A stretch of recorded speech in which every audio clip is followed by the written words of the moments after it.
হাজী নুরুল মারা গেলেন। বসিরহাটের তৃণমূল সাংসদ হাজী নুরুল মারা গেলেন। নমস্কার আপনাদের সবাইকে আমার ইউটিউবে আমি সুকুমার দেবনাথ আমন্ত্রণ জানাচ্ছি। তাহলে কি রেখা পাত্র আর একবার দাঁড়ানোর সুযোগ পেলেন? কারণ হচ্ছে বাই ইলেকশন হবে, দু মাস পরে হতে পারে, 6 মাস পরে হতে পারে, কিন্তু হতে হবে, 6 মাসের মধ্যে হতে হবে। তাহলে কি রেখাপাত্র আবার একটা সুযোগ পেলেন দাঁড়ানোর জন্যে? অথবা রেখাপাত্র কি এখন রাজনীতিতে আছেন?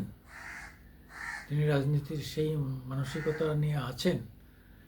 বহুদিন দেখা যাচ্ছে না তাকে, অর্থাৎ মিডিয়া তার থেকে মুখ ফিরিয়ে নিয়েছে। এটাই হচ্ছে মূল কথা।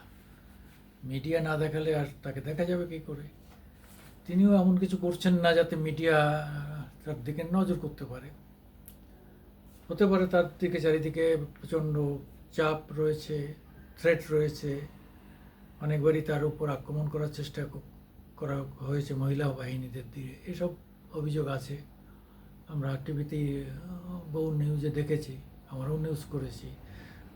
অভিযোগ এখন সত্য মিথ্যা পরের কথা, বিচার তো তদন্তর পরে হবে।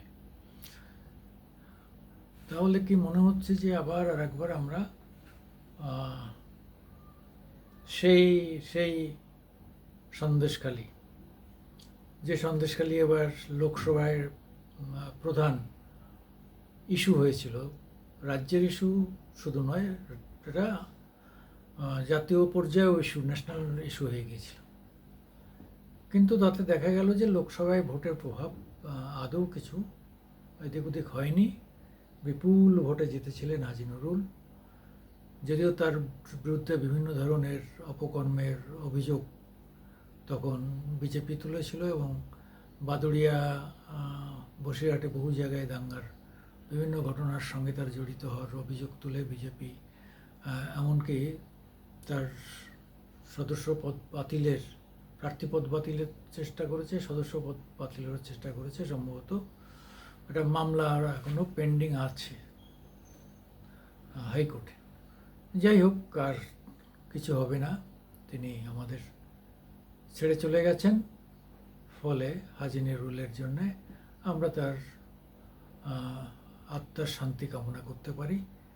যদি পরকাল বলে কিছু থাকে, সেখানে যেন তিনি শান্তি পান। আপনারা আমাদের একটু লাইক দেবেন, শেয়ার করবেন, এবং আমাদের একটু সাবস্ক্রাইবার বাড়িয়ে দেওয়ার চেষ্টা করবেন। এবং এ পর্যন্ত যারা আমাদের সাবস্ক্রাইব করেছেন তাদের সবাইকেই আমাদের শ্রদ্ধা, নমস্কার এবং প্রণাম।